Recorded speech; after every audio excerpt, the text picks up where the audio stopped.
Roy, defeat on the road on the back of a positive point last week. A game filled with, well, let's be honest, a poor standard of game in poor conditions, but a game dictated by talking points and decisions throughout. How do you look back on that one? Yeah, I think you pretty much summed it up there. I think it was a poor game. Not a lot of quality on show today. You know, I don't think we've created enough again. You know, the pitch didn't help to any kind of conducive football. It was very long ball, very direct game. But again, I think we've shot ourselves in the foot. You know, I've just said to the players in there, we've got to create a little bit more, but we've also got to have a little bit more discipline in times when, you know, we need to have that discipline. That said, I think sometimes with some of the decisions that were made today, it's very difficult to ask players to keep discipline. I've just been in to speak to the officials and I'm probably, let's say, a little bit gobsmacked about what I've been told on a couple of occasions, and also you've got to be a bit careful for what you say, because I don't want to get myself or the club into any trouble, but I can understand why people do get so frustrated half the time these days, Josh.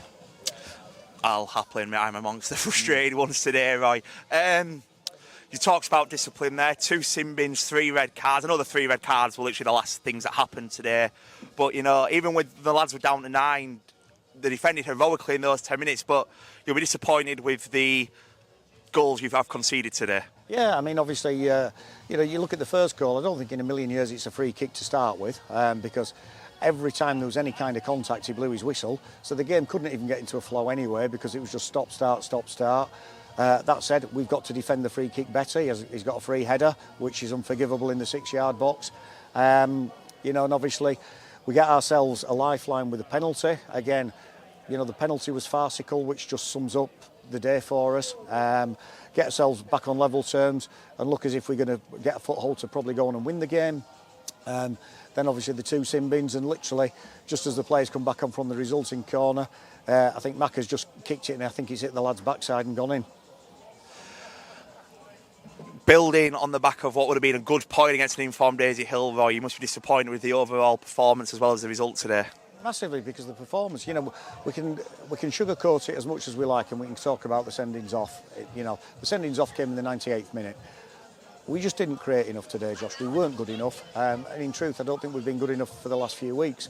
You know, in terms of quality, in terms of what we do in the final third, we haven't got enough creativity in the side. We look like scoring enough goals, and whatever level you're at, if you don't score goals, you're not going to win football matches. The harsh facts are, I think we're 20 games into the season. We've only scored 3 goals in 1 game, which was Droylsden. We can't expect lads to keep a clean sheet week in, week out and sneak games 1-0. That's not going to happen. So we've got to find a way of, you know, getting more goals into the team. It's not going to help now because we've got a really tough away game at Woolton for our next fixture. And obviously we're going to be without 3 key players. I was going to touch upon the 3 red cards, Roy, in regards to the Woolton fixture. Obviously, you were down to the bare bones today. You only had 3 subs available, but now you have 3 players suspended on top of that. Yeah, well, I've just said exactly the same thing. You know, we're down to the bare bones. We've got 14 players. You know, there's going to have to be some changes over the next week. We're going to have to look to bring a few players in because I think that's evident. We can't be going to games with just 3 on the bench. I think we've been let down maybe by 1 or 2 players as well, whose communication in terms of their availability has been really poor, and that's disappointing as well.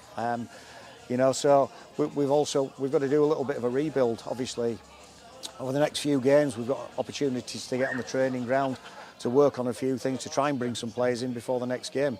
But I think, you know, it's clear to see to everyone we do need to bring some fresh faces in. The rebuild, Roy, it's probably a good time to have a week off then.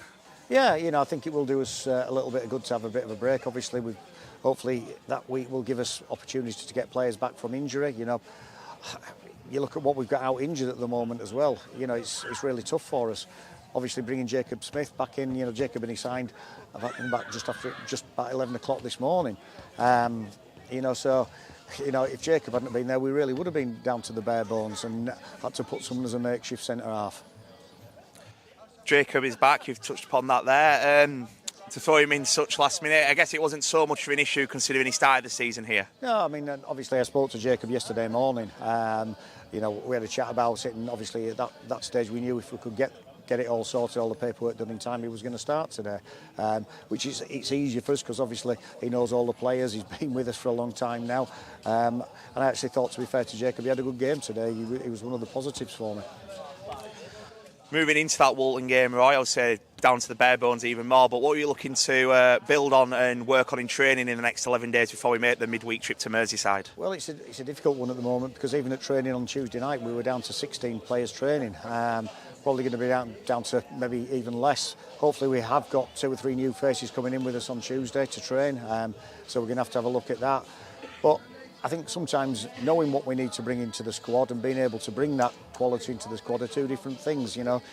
At this level, it's not easy, you know, to bring players in, and certainly not players that are going to improve us. And, you know, what we need to do is bring players that are actually going to improve the starting 11.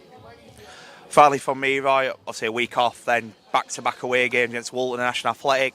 But after that, it's a run of, I believe, 10 games, of which 9 are at Marley. Are you looking forward to actually being at home for a bit? Yeah, it's been a really tough time for us, you know, and I'd just like to thank all the supporters as well for their efforts over the last few weeks. It's been an immense amount of travelling for us, you know, with 1 home game in September, 1 home game in October and 1 home game in November. So, yeah, it will give us that opportunity. But again, you know, probably our away form's been a little bit better than our home form, so that's something we need to work on. I think sometimes the contrast between the pitches at this time of year, when we've got the 3G surface at Marley and then we come in where the pitches are getting churned up and they're a little bit difficult like they were today. We've got to find styles of play that will reflect both surfaces. Cheers, Roy. Cheers.